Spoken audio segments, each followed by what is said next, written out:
Hello viewers, welcome back to your channel life style of నిష్ఠ. ఎలా ఉన్నారంతా బాగున్నారా? ఈరోజు కార్తీక పురాణం 4వ అధ్యాయం. కార్తీక పురాణం చదివిన వాళ్ళకి ఎంత పుణ్యమో విన్న వాళ్ళకు కూడా అంతే పుణ్యం కలుగుతుందని మన పురాణాల్లో చెప్పారు.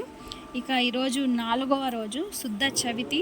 ఈరోజు పుట్ట వద్దకు వెళ్ళి సుబ్రహ్మణ్య స్వామి వారిని ఆరాధించాలి లేదా దేవాలయాల్లో పూజ చేయాలి. వంకాయ ఉసిరికాయ తినకూడదు. ఈరోజు పెసరపప్పు నువ్వుల నూనె దానం ఇవ్వాలి. 4వ రోజు చేయవలసినటువంటి పారాయణం. జనక మహారాజు మహర్షి మాటలు విని మహాదానంతో మహాతపస్వి తమరు తెలియచేయు ఇతిహాసములు విన్న కొలది తనివి తీరటం లేదు. కార్తీక మాసంలో ముఖ్యంగా ఏమేవి చేయాలో, ఎవరిని పూజించాలో నాకు తెలియచేయండి అని అడుగగా వశిష్ఠులు వారు ఇట్లా చెప్పనారంభించారు. జనక మహారాజా, కార్తీక మాసమునందు సర్వ సత్కారములను చేయవచ్చు. దీపారాధనలు అతి ముఖ్యము. శివకేశవులు ప్రీతి కొరకు శివాలయమున కానీ విష్ణాలయమునందు కానీ దీపారాధన చేయవచ్చు. సూర్యాస్తమయంలో శివకేశవులు సన్నిధిలో ఆవు నేతితో కానీ కొబ్బరి నూనెతో కానీ విప్ప నూనెతో కానీ ఆముదముతో కానీ దీపారాధన చేయవచ్చు. దీపారాధన ఏ నూనెతో చేసినా మినుగులు పుణ్యాత్ములుగాను భక్తిపరులుగాను ఐశ్వర్యములు కలిగి శివ సన్నిధికి వెళ్ళెదరు. ఇందుకు ఉదాహరణగా ఒక కథ చెప్తాను వినండి అని ఈ విధంగా చెప్పసాగాడు. కార్తీక దీప మహిమ. పూర్వం పాంచాల దేశమున పాలించే రాజులకు పిల్లలు లేక అనేక యజ్ఞయాదులు చేసినా అతడు సంతానవంతుడు కాలేదు. సంతానం లేదనే బాధ అతన్ని వెంటాడుతూ ఉండేది. ఒకనాడు ఆ రాజు వద్దకు పిపలాదుడు అనే మునిపుంగవుడు వచ్చి, పాంచాల రాజా, నీవు ఎందుకు విచారిస్తున్నావు అని అడుగగా, ఋషిపుంగవ, నాకు ఐశ్వర్యాలు రాజ్యము సంపద అన్నీ ఉన్నాయి. నా వంశము నిలుపుటకు పుత్ర సంతానము లేక కృషించిపోవచ్చున్నాను అని చెప్పాడు. అప్పుడు మునిపుంగవుడు, ఓ రాజా, కార్తీక మాసము శివ సన్నిధిని శివదేవుని ప్రీతి కొరకు దీపారాధన చేసినచో నీ కోరిక నెరవేరగలదు అని చెప్పి అతడు వెళ్ళిపోయాడు. వెంటనే పాంచాల రాజు ఆ కార్తీక మాసము కావడంతో పుత్రప్రాప్తికై అతి భక్తితో తన రాజ్యంలోకి శివాలయంలో కార్తీక మాసము 4 రోజులు దీపారాధన చేసే విధంగా చాటింపు వేయించి తాను కూడా కార్తీక మాస దీక్ష వహించి నియమానుసారంగా వ్రతాలు చేసి దాన ధర్మాలతో ప్రసాదాలను ప్రజలకు పంచిపెడుతూ 4 రోజులు భక్తి శ్రద్ధలతో దీపారాధనలు చేశాడు.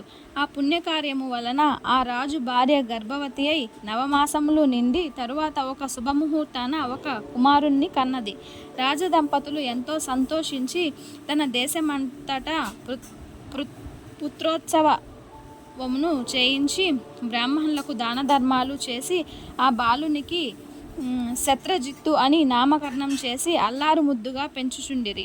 రాజకుమారుడు శత్రజిత్తు దినదిన ప్రవర్తమానుడై అన్ని శాస్త్రములు, ధనురిత్వ, కత్తిసాము మొదలైన అన్ని విద్యలు నేర్చుకున్నాడు.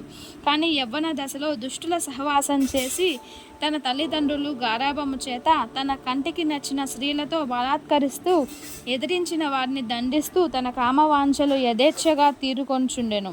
తల్లిదండ్రులు కూడా తమకు లేక కలిగిన కుమారును కాబట్టి చూసి చూడనట్లు విని విననట్లు ఉన్నారు. శత్రుజిత్తు ఆ రాజ్యంలో తన కార్యములకు అడ్డు చెప్పే వారిని చంపుతానని కత్తి పట్టుకొని ప్రజలను భయపెడుతూ ఉండేవాడు. ఆ విధంగా తిరుగుచుండగా ఒకనాడు ఒక అందమైన బ్రాహ్మణ కన్యను చూచుట జరిగినది. ఆమె ఒక ఉత్తమ బ్రాహ్మణుని భార్య, ఎంతో రూపవతి. అట్టి స్త్రీ కంటపడగానే రాజకుమారుని మనసు కామవికారంతో ఆమెను సమీపించి తన కామవాంఛను తెలియచేయగా ఆమె కూడా అతని సౌందర్యానికి ముగ్ధురాలై కులము శీలము సిగ్గు విడిచి అతని చేయి పట్టుకొని తన శయన మందిరంలోకి తీసుకుపోయింది. ఈ విధంగా వారు ప్రతిరోజు అర్ధరాత్రి వేళ ఒక అజ్ఞాత స్థలంలో కలుసుకొనుచు తమ కామవాంఛ తీర్చుకొనుచుండిరి. ఇట్లు కొంతకాలం జరిగినది. కొంతకాలానికి ఈ సంగతి ఆమె భర్తకు తెలిసి పసికట్టి భార్యను రాజకుమార్ని ఒకేసారి చంపవలెనని నిశ్చయించుకొని ఒక ఖడ్గము సంపాదించి సమయం కొరకు వేచి ఉన్నాడు. ఒకరోజు ఆ ప్రేమికులిద్దరూ ఒక శివాలయమున కలుసుకొనుచు వలె నిర్ణయించుకొని ఎవరికి వారు విడివిడిగా అచటికి బయలుదేరారు. ఈ సంగతి పసిగట్టిన ఆమె భర్త తమకు ముందే కత్తితో సహా బయలుదేరి గర్భగుడిలో దాగి ఉన్నాడు. ఆ కామకులు ఇద్దరు గుడిలోకి రాగానే ఆ గది మొత్తం చీకటిగా ఉన్నది. దీపము ఉంటే బాగుండును కదా అని ఆ రాజకుమారుడు అనగా ఆమె తన పైట చెంగును చించి అక్కడ ఉన్న ఆ ముదపు ప్రమిదలో ముంచి దీపమును వెలిగించినది. అదే అదనుగా ఆమె భర్త తనతో తెచ్చుకున్న కత్తితో ఒక వేటుతో తన భార్యను రాజకుమారిని ఖండించి తాను కూడా పొడుచుకొని శివలింగం ముందు పడి మరణించాడు. వారి పుణ్యం కొద్దీ ఆ రోజు కార్తీక శుద్ధ పౌర్ణమి సోమవారం అగుట వల్ల వారిని తీసుకొని పోవుటకు శివదూతలు యమదూతలు వచ్చారు. యమభటులు బ్రాహ్మణ్ణి ఈడ్చుకొని తీసుకుపోయారు. శివదూతలు ప్రేమికులు ఇద్దరిని విమానం ఎక్కించి కైలాసానికి తీసుకుపోతున్న వారితో బ్రాహ్మణుడు, ఓ శివదూతలారా, కామాంధకారముతో కన్ను మిన్ను తెలియక పశువులా వ్యవహరించిన ఆ వ్యభిచారులను విమానంలో కైలాసమునకు తీసుకొని పోవట చాలా విచిత్రంగా ఉన్నది అన్నాడు. అంతటా యమకింకరులు, ఓ బ్రాహ్మణోత్తమ, వారు ఎంతటి నీచులైనా ఈ పవిత్ర దినమున అనగా కార్తీక పౌర్ణమి సోమవారం రోజున తెలుసో తెలియకో శివాలయంలో శివుని సన్నిధిలో దీపం వెలిగించుట వలన అప్పటి వరకు వారు చేసిన పాపములన్నీ నశించిపోయినవి కనుక వారి కైలాసము తీసుకుపోవచ్చున్నాము. నీవు ఈ కార్తీక సోమవారం రోజున దీపారాధన చేయలేదు కనుక నీకు నరకం ప్రాప్తించినది.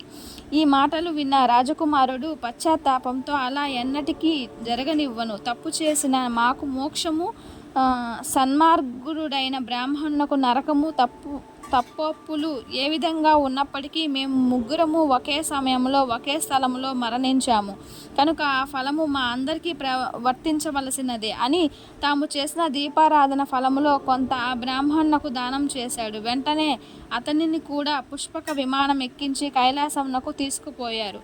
జనక మహారాజా, వింటివి కదా, ఈ శివాలయంలో దీపారాధన చేయుట వలన ఆ ప్రేమికులు చేసిన పాపములు పోవుటయే కాక కైలాస ప్రాప్తి కూడా కలిగినది. కావున కార్తీక మాసంలో శివాలయమున దీపం వెలిగించిన వారికి మరు జన్మ ఉండదు. స్కాంద పురాణంలో వశిష్ఠ ప్రోక్త కార్తీక మహామండలి 4వ అధ్యాయం 4వ రోజు పారాయణం పూర్తి అయినది. చూశారు కదండి, ఈరోజు వీడియో అయితే ఇది 4వ అధ్యాయం చెప్పుకున్నాము. నా ఛానల్లో మిగిలిన అధ్యాయాలు కూడా తెలుసుకోవాలంటే ఇంకా ఎవరైనా సబ్స్క్రైబ్ చేసుకోకపోతే సబ్స్క్రైబ్ చేసుకోండి. అలాగే ఈ శివపురాణం మీకు నచ్చినట్లయితే మీకు తెలిసిన వాళ్ళకు కూడా షేర్ చేయండి. నచ్చితే లైక్ చేయండి. Thanks for watching. నెక్స్ట్ వీడియోలో మళ్ళీ కలుద్దాము. అంతవరకు నమస్కారం.